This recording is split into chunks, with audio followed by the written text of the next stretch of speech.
Tonight we take a closer look at the Dark Empath, who might be the most dangerous personality type. Om jou 'n beter insig te gee, neuroscientist Mosadik Erasmus. Alright, so wat presies praat ons van? What is dark empathy? Dark empathy is the latest findings from psychology and neuroscience as well. When I had a discussion with my professors at the neuroscience department, I wanted to know if psychopaths had subconscious mind, were they empathetic, could they feel, and I said yes, and they said no. And yeah, the studies are showing something different now. That they can. Yes, and this is Allah subhanahu wa ta'ala said 1400 years ago. Verily, that which you tend to hide, you know that is wrong, that's why you hide it. So this study showed us that you find dark characteristic traits in human beings. We all are capable of doing it. We all have it within ourselves, whether we practice on it or we don't practice on it. Usually, those dark character traits, traditionally we understand it as a psychopath, we understand it as your narcissist, we understand it as a sadist. We know them to be having dark characteristic traits. So we don't pay much attention to ourselves. This study has shown something totally different. That there is different categories of human beings. There's different groups of us, and the groups that were set in the study that was done wanted to do a profile on us, like what is the characteristic traits that we use the most. And from the study and from this research, we find that when the study was done, it was done with 1,000 people. So it was a random 1,000 people that they chose from the group setting, and they used a latent profile analysis, which means they used a set of questionnaires that would tap into see if you're using your characteristic traits, which was it. They gave you a set of dark characteristic traits, and they gave you a set of empathetic traits. So are you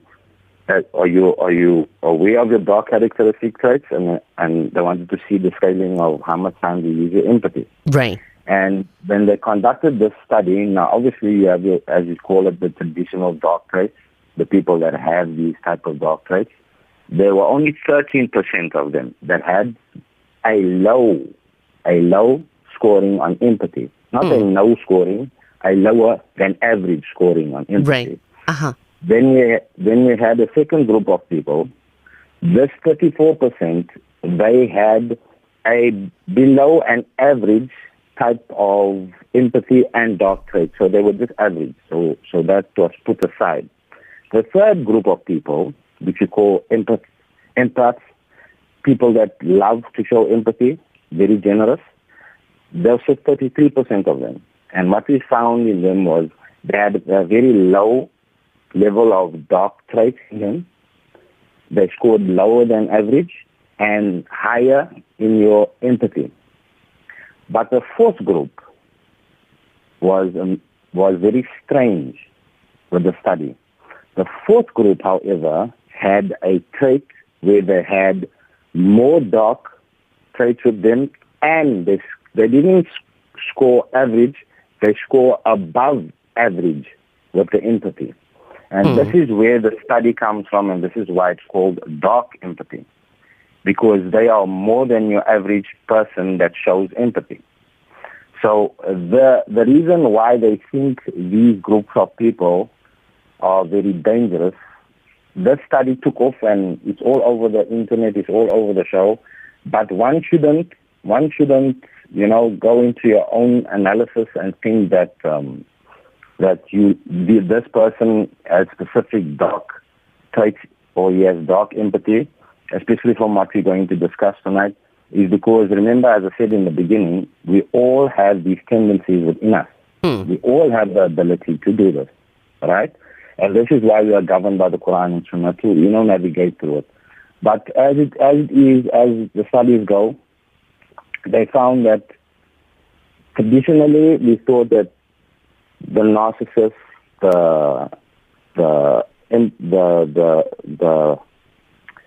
psychopaths, we thought the sadists were, just a clinical sort of evil people. But amongst us, we found that this is also rife. And you can go back, far back. This is just a recent study, but it has always been around. So it's not something new that popped up. It has always been around, because if you look traditionally in movies and you look in novels, then you'll find this character all over the show. Like one of the main characters that was portrayed was Robin Hood. He was a good guy and a bad guy. And we had the vampires as well, where the vampire doesn't drink blood. And this is depicted through history as well. So this trait is amongst all of us. But we're going to go a bit more into the trait to see what it is and what does it entail, so that we can have a clear description of what it is and what it's not. So they say this is one of the most dangerous traits of all, but you can judge for yourself. It is, because it's not quite obvious. So tonight, listener, we're talking about a person who will understand another being's emotions but cannot feel them. A person who tends to have trouble with emotional empathy. As jy enige vrae het, jy is meer as welkom. 6991786, connect via WhatsApp 0786101112, neuroscientist on the line, Musadik Erasmus. So before we go on, we have to first understand what is empathy and sympathy. Mm-hmm.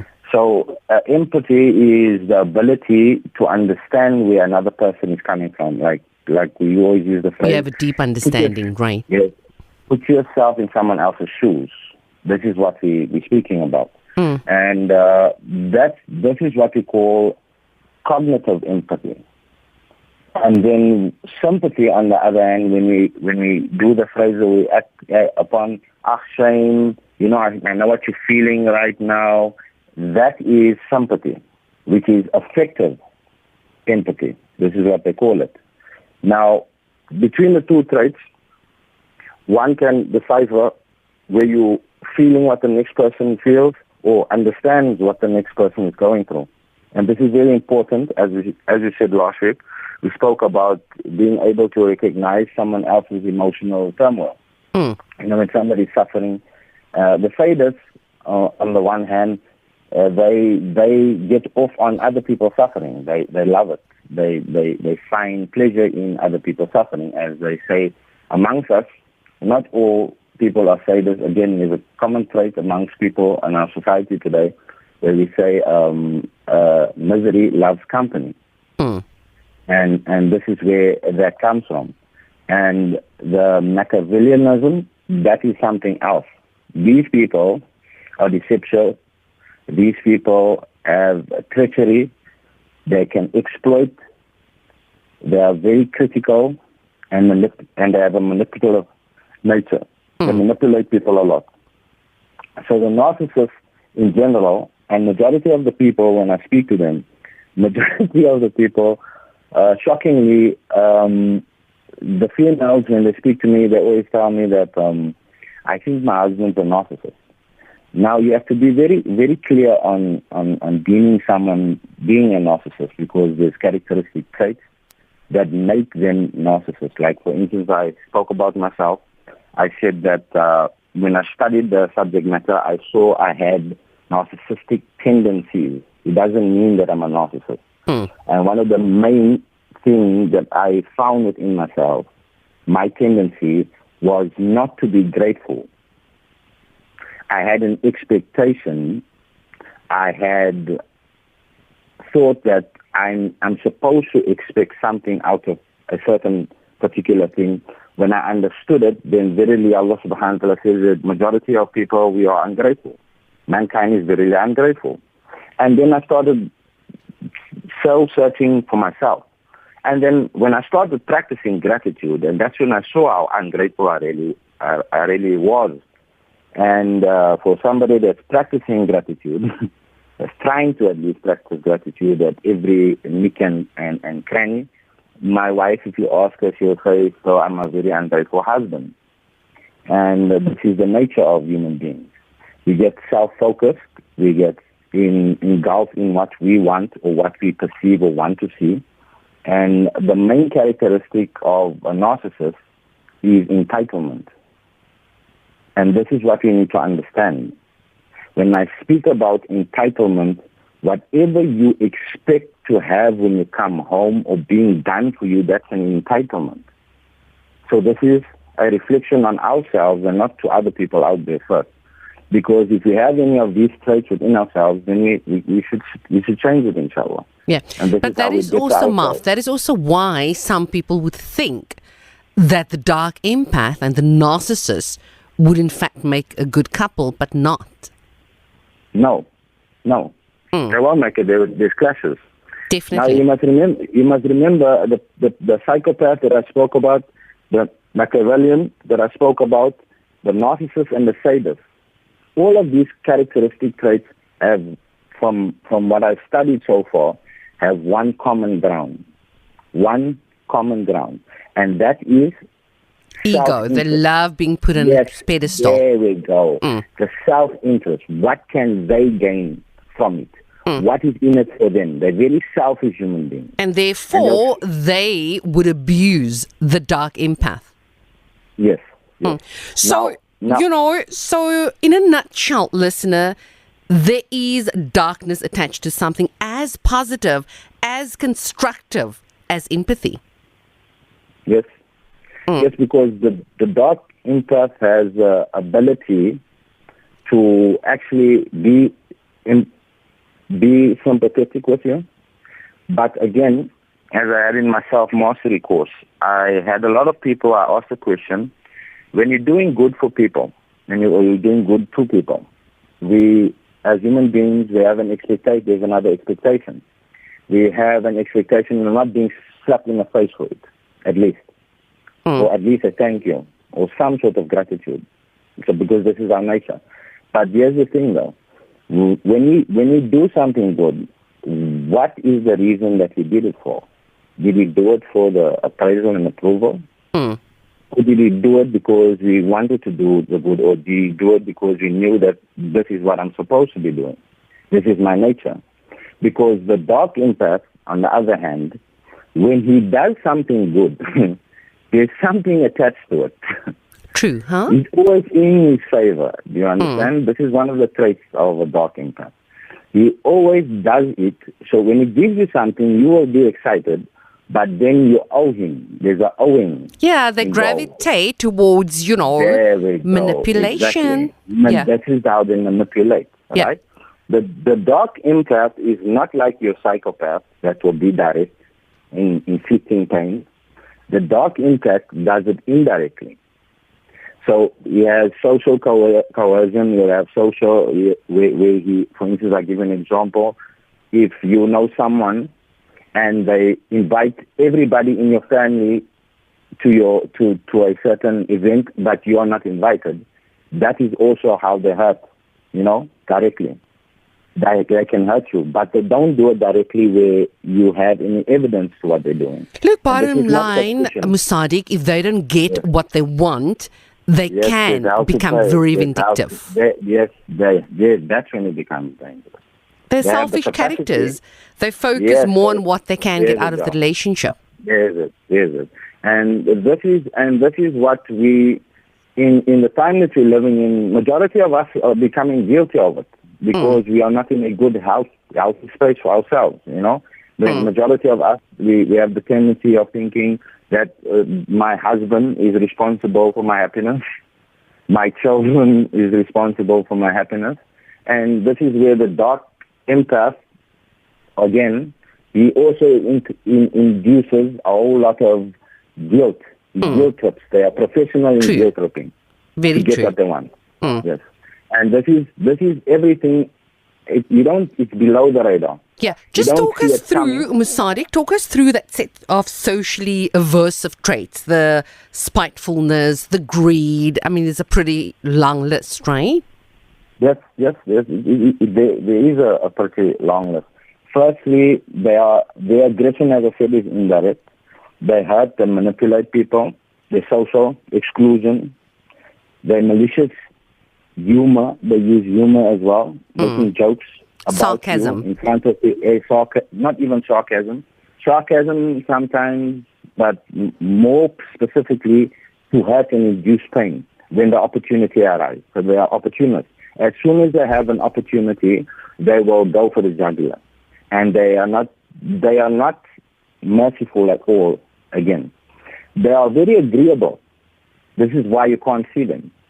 For the other group factors, your dark traits, your psychopaths, your narcissists, your sadists, and your Machiavellians, they're not very agreeable. They can agree with you from time to time, but obviously they want their way. But the dark empath, he will agree with you to get nearer, to get his way. So he's extremely manipulative, more than the rest of what I mentioned. So his manipulation goes without saying. So what he'll do is you'll get closer and closer. And by the way, strangely enough, males in the study, males were actually rated higher than the females in the study. There were females with dark empathy, but males actually rated a bit higher than the females, which is a bit worrying because this is not supposed to be the social norm today. So here's the question, here's where the science comes in. They ask, is it a nature or is it nurtured? And obviously with the world that we are living in today, the fast-paced world that we live in, survival of the fittest, I think that people are becoming more manipulative, especially, and this runs around the work environment as well. Huh? This is not only a home environment, because majority of this characteristic trait you'll find in upper management. This is what the studies have shown, and this is where they got it from. This is where the studies came from. But strangely enough, when these characteristic traits, the females, when another study was conducted by a university of 308 participants from the ages of 18 to 25, the females were the only ones that rated very high on narcissism. And this is very shocking as well. So I'm not too sure, again, nature-wise or nurtured, because of the time that we're living in, where Marv, people are becoming more... This is a very interesting question. Need to ask it. Anonymous wants to know, what are the major differences between the narcissist and the dark empath? The major differences is that the narcissist is more ego-driven. You cannot see the dark empath. He is under the radar. It's not as obvious, right? No, you can't. This is why they call it the most dangerous trait. Not because they're more evil or they're more aggressive than the rest that I spoke about. It's hidden. Because you can't see them. They're under the radar. It is not something you can pick up as it is. Their skill levels are excellent. They're extroverts. They're very lovable. Again, they're very agreeable. They're more agreeable than the empaths themselves. So they are more agreeable, they're lovable, and they have this outgoing, active personalities. They are all there. But again, the traits that they can. Kan jy oor uitkrap. Okay, but like you've mentioned a short moment ago, Ms. Sadiq, these are people with very, very dark traits. Jy kan het glad nie sommer sien nie. So they will come across, listener, as being so emotionally tapped in, erger as the narcissists. Yes, you see, the narcissists have traits that you can see egotistical, extremely egotistical. You know, it's all about me. Yeah. I need to be seen, revered, and all of that. No, that is a narcissist. It's all about them. The whole dunya revolves around them. The world woke up today because of them. And if you have this within yourself, again, we're not talking about other people. We are discussing these things to check what we have in ourselves and how we can navigate. Because there's always a way out, and there is a remedy for it. Because from whatever disease Allah subhanahu wa ta'ala sent, there is a remedy. And remember, these diseases, as it's been said before, and I'm still going to use it again, Ibn Qayyim rahimahullah, he said that these are diseases of the heart. Right? And this is something very deep, because when you're looking at it, it actually comes and derives from, we call them, dark character means what? The way you look, or the way what type of heart? You say heartless. Yeah. The psychopath is heartless. The narcissist hasn't got a heart. You understand? They refer to this, and these are the sicknesses of the heart, and there is remedies for it in Islam. And we find ourselves, probably we came across many of them. We find ourselves also caught up in certain situations where we're using these things, and how to navigate and how to navigate better. That is the key. Because as I said, the dark traits, everyone has it within themselves. You understand? But one of the most dangerous of all the traits that the dark empath has, and this is what I want to discuss tonight, is the ability to destroy your character. And that is not physically. And this is something that we flow with through the dunya. This is something we come across on a day-to-day basis, but it's overlooked. Because if a dark empath needs to be recognized, this first needs to be recognized as well. Because this is one of the traits that they have. Gossip. And this is something that hallo, van lekker skinne. Musadi, Yes. do not drop the line. Ons moet gebreek vir advertensies. Luisteraar, bly ingeskakel.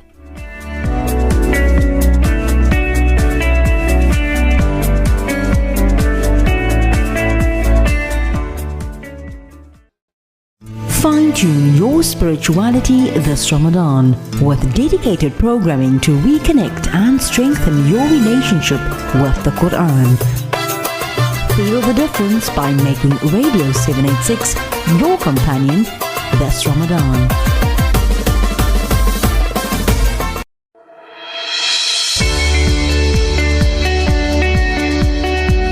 Lifestyle Matters on 100.4 FM. Your gateway to social, economical, and personal transformation.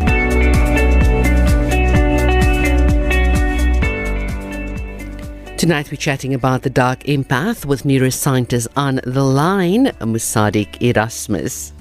Welcome back. Yes. Before the break, we spoke about, and it seems like something very mundane. It seems like something that's trivial. It's not that of a big impact. But again, the reason why this is one of the most dangerous tools is because if you were friends with a dark empath and your friendship has gone in separate ways, or in a relationship and they went in separate ways, what the most dangerous thing is that they have secrets of you. Now, this is where when they get hurt, they start using their dark side. And they use the dark side to an extent where they are going overboard and really trying to destroy another human being. And they have similar traits from the narcissist, because the narcissist also does the same thing. The narcissist, in this regard, tries to demoralize you to evaluate and levitate himself up into a facet that he really doesn't. And you must understand that the bottom line to all of this characteristic traits, he must look good. Scary. Yes. It's very scary because they, again, as I said, they have their own demons. Their self-loathing comes from a deep sense of insecurity, self-doubt, insecurity. Because if someone is secure, again, I always tell people, if somebody needs you to really step on wouldn't the back, care about the opinions rolling around. Exactly. If somebody steps on the back of another human being just to feel alive, it's a very sad state, because that human being needs to go to such an extent to feel something. True. And that human being, one should feel sorry for them. You understand? Because this is a sickness within themselves. And hulle kan dit sommige tye nie help nie. Oh yes, you understand? So again, we're supposed to show empathy towards them. You understand? Because this is not something. This is not something that. Remember, this is sicknesses, my sister. As I said, the sicknesses of the heart. But that's exactly I want to chat right now about why the empath and the narcissist, why they are so attracted to each other. Although they do not make a good match, But they are very attracted to each other. Because again, as I said, the dark empath, he uses empathy to get closer to you. And as it is that the narcissist wants to be revered, wants to be recognized, wants to be, you understand, put on a pedestal, and the dark empath does all of those things for you to come closer to you. Remember, the dark empath, he is very sociable, as I said. He is enjoyable. He is he's interactive. He's alive. He moves with people. He's an extrovert. And majority of the time, he's like this, not because of his nature. It's because he wants something from you. No, exactly. Potentially, he's motivated by the desire to dominate you in the end. Understand? Right, and back down to happens. manipulation. There we go. So he comes closer with this, and he comes closer with this until he finds his feet, or until he has a settling, until he can do what he wants to do. And they are patient. They are patient. And they also have inner turmoil that they're going through. Of course. They cannot, as the narcissist, they cannot handle criticism. They take things very, very personally. Sometimes there's a slip of a tongue and they'll take it extremely personally. Right. But Musadik, any person, any human being with those aversive traits cannot possibly be at peace. Never. They're never at peace. They're looking for solace in the things that they do, my sister. As a narcissist, he's looking for solace in being revered constantly. Right. Because if he's not given that injection constantly, he doesn't feel like much. That's why he's seeking it. The psychopath ashes it. The psychopath comes with a force to get it, to feel that entitlement over human beings, feel more superior. This is what the psychopath does. The sadist just likes the pain because he's going through pain. Misery seeks company. Right. You understand? And the dark empath is looking for belonging. And when it doesn't belong, the darkness comes out. And as I said before... Jammer, net gou 'n belangrike vraagie Musadik voor jy voortgaan. And Anonymous wants to know, is it possible for an empath, a dark empath, to be bipolar at the same time? Well... To have both illnesses? They're not bipolar. The dark empath is just like that. It's not bipolar. That is, as it is, they have the erratic mood swings. Then, as it is, they don't get what they want. Things didn't go their way. This is why, as I said, for ourselves, we have to look within ourselves. If we didn't achieve a goal, what happens to us? We're supposed to be mindful. What is it that we do? How far do we go? Did the world end? Or did we recognize that this is not what I'm supposed to do now? This didn't work out for me. What else is there that can work? And this is a yardstick not for those outside, but for us within. Because Allah subhanahu wa ta'ala has told us, you will believe, avoid much negative assumptions. Indeed, some of your assumption is sin. And do not spy or backbite each other. Would you like one day to eat the flesh of your dead brother? You would detest it. And fear Allah. Indeed, Allah is acceptance of repentance and merciful. So we're coming back to the backbiting. So here's the thing. This is how I have it in order, and I always ask people about it. Is the thing that you are going to tell somebody, is it the truth that you just heard? Did you verify, is it the truth? The thing that you are going to tell people, is it good, positive, or a negative thing? Can they gain something positive? Can they gain something positive from what you are going to tell them right now? Right. Thirdly, is it useful? And there's a reason why you have to ask this rare question, because there's a difference between gossiping and a warning. So if this criteria is met, then you are not gossiping. You are giving out a warning. But if you are doing this, you are going to eat the flesh of your dead brother. And this is very, very, very, as Allah subhanahu wa ta'ala says, you will the testing. It's animal-like, as the traits that these human beings are showing. It's animalistic traits of dominance constantly. Human beings, as we spoke about it before, we are social creatures. We love socializing. We work together autonomously to work towards a simple or better goal. The Dark Empaths also work together, but they don't like taking full responsibility. They like giving the reins over to other people, but they want to be in charge. That's the characteristic trait as well. Whereas human beings, we work collectively together for a particular goal. And if we do that, we majority of the times we reach the goal. And these traits, as I said, we don't look upon someone else, we look in ourselves first. Because the danger and the severity, as Sigmund Freud, one of the psychologists, one of the so-called fathers of psychology, he's not the father of psychology, by the way, Ibn Taymiyyah, they are the fathers of psychology. And he said that this characteristic trait of backbiting, of definition of character, is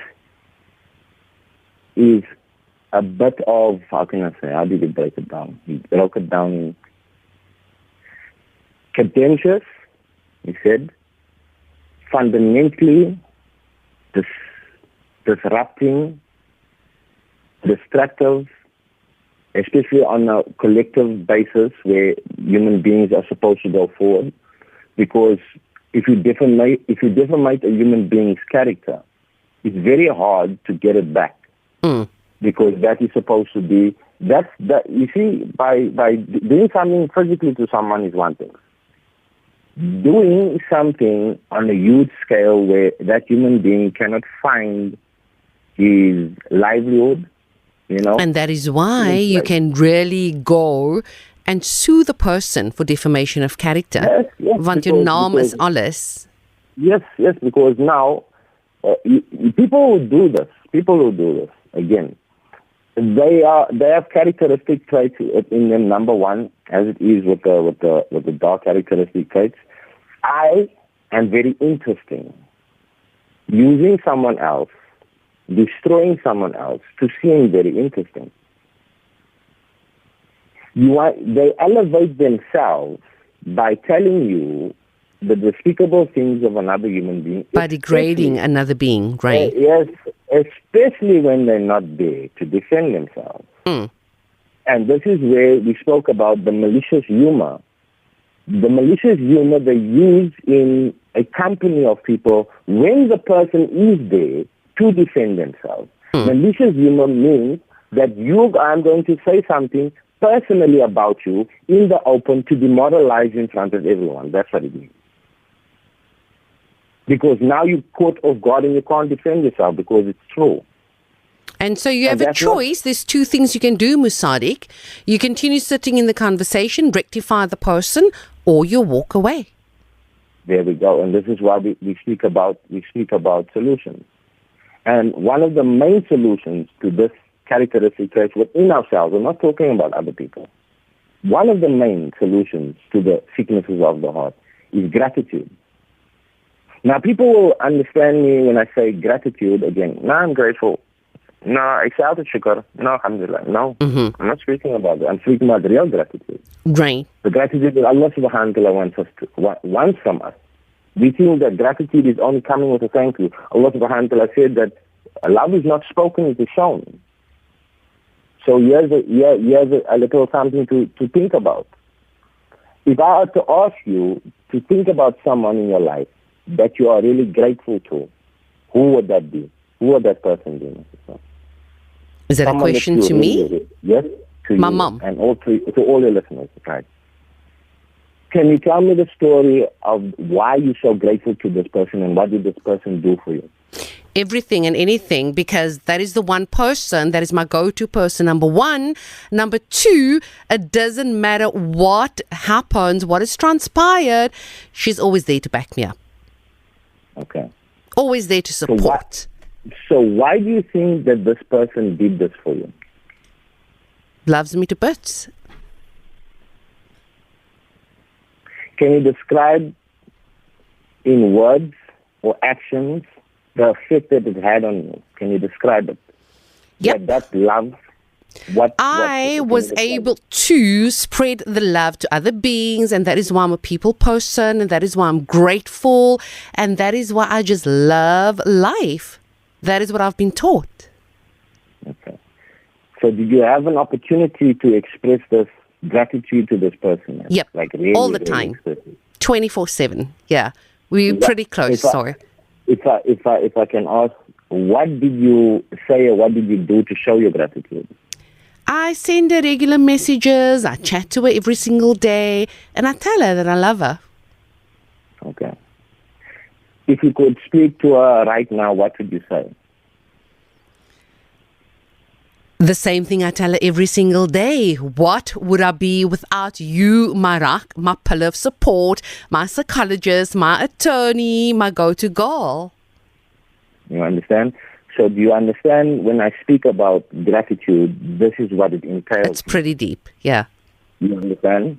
We think that gratitude is a tankiman. No. That is shallow. That is not actually contemplate. Now, narcissists cannot do this. It's very difficult for a narcissist to tick it off because through the gratitude, you have to understand that another human being has sacrificed from them without you say so for you, without needing to do it. It's not a must. It's not an entitlement. It is a gift from their end. And this is what these characteristic traits are not into, because as I said, they are selfish, they are always entitled to many things, and they have the only interest that they're really interested in are what they want and how they're going to get it. And in our relationships, we are guilty of it.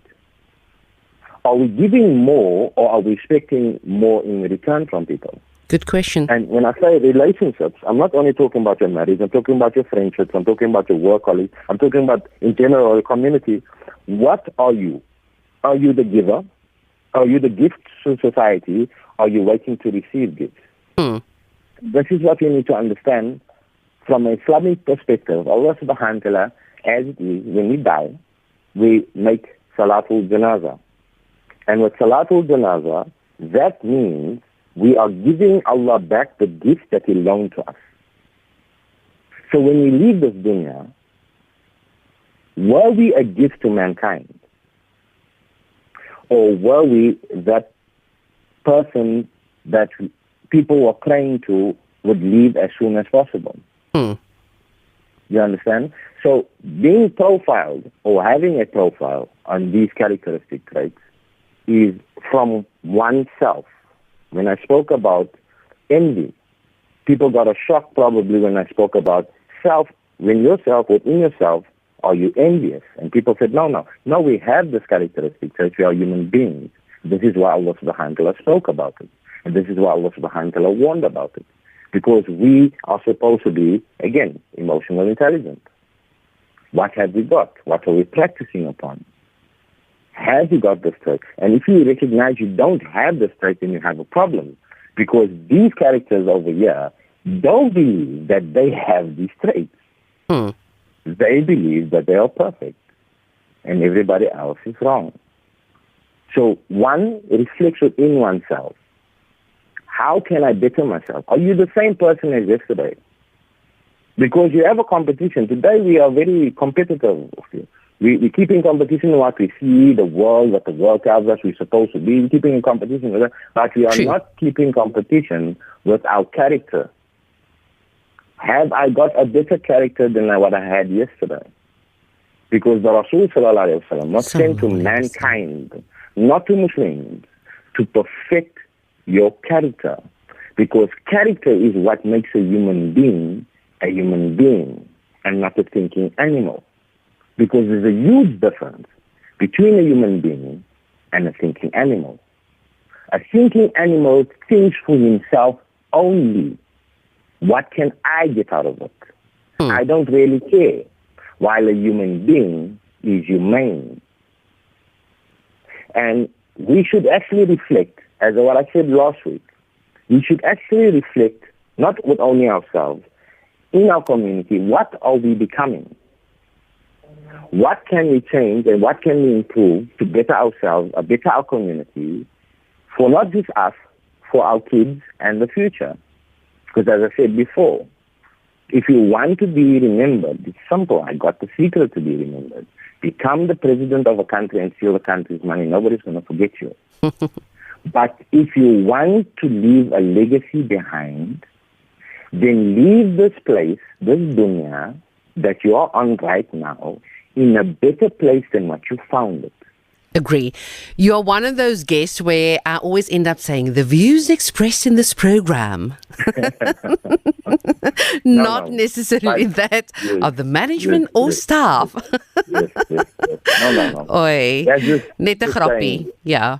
Yeah, that's just saying by saying. As it is, very serious things though. Very serious things that we are busy with. Because we living one life, my sister. One life. After you broke down everything, if you're out there still breaking things down, if you're out there still manipulating to get your way, if you're pushing it, the pen or the buck as far as you can to get what you want. You're not in a safe space. You're not in a good place. No. What is left after that? Besides your loneliness. What is left after that? What have you done? Where have you been? What have you... As it is, when I said, this is what I said when I buried my father. I saw the people walking in the graveyard and they were saying, brother, don't step there. You know, there's somebody laying there, a dead person laying there. And when I put my father in the ground and I was done, they asked me, would I like to say something? I said, yes. I watched the brothers coming in. And I saw the amount of respect that you had, when you came into the graveyard for the dead that's resting. And I said, I don't think that Allah subhanahu wa ta'ala on the day of Yawm al-Qiyamah is going to judge us on whose grave we walked. I think that Allah subhanahu wa ta'ala is going to be judging us on how we ran over one another in the dunya while we were alive. Right. That's what judging is all about. Because it seems today, the only time you find the respect that you deserve, or the only time that you'll be willing to get the respect that you deserve, is when you die. And that's when it doesn't matter. Like my mom always used to say, Moenie blommetjies na my begraf toe bring. Moet nie doen dit. No. Don't bring flowers to my grave. I said, why, mommy? She says, bring it to me when I'm alive so that I can at least appreciate the smell. Yeah. The aroma and the look of it. Good advice. Very wise woman. And that's something we should contemplate on. Again, life is short, Allah. As time is, it's flying. Life is short. What have we brought for ourselves? What have we brought for ourselves? What are we carrying on for ourselves? Are we pleasing Allah? Or are we pleasing our desires? Do you not see the one, again, these people, do you not see the one that has his desires as his God? Because this is God-like. This is what they're trying to create. And Allah subhanahu wa ta'ala guide them and guide us. Keep us on a full sirat al-mustaqim and never make us move. Because at the end of the day, what we do to others will be done unto us. Boomerang, absolutely. Musadik, 60 seconds to roll. So, bietjie advies vir die een wat lewe met die dark empath, the one that's living with a narcissist. Gratitude. Start with gratitude, and I guarantee you, it changes beyond your comprehension. For Allah subhanahu wa ta'ala says, if you are grateful, I will give you more. The punishment that you're going through in your life, your suffering that you're going through in your life, Allah subhanahu wa ta'ala says, verily, if you're ungrateful, my punishment is severe. And majority of the times when you're immigrant, you have self-punishment because the house that you have is not good enough. The life that you have is not good enough. The body that you're moving in is not good enough. And that is torture enough for you. So if you want to torture yourself, carry on, no problem. Maybe that's your safe space. But as Allah subhanahu wa ta'ala gave you advice, if you're grateful, I will give you more. And Allah subhanahu wa ta'ala bless us with much more. Ameen. Ameen. Always great chatting to you. All right, Musadik Erasmus can be contacted for counselling for sessions 084 237 2091.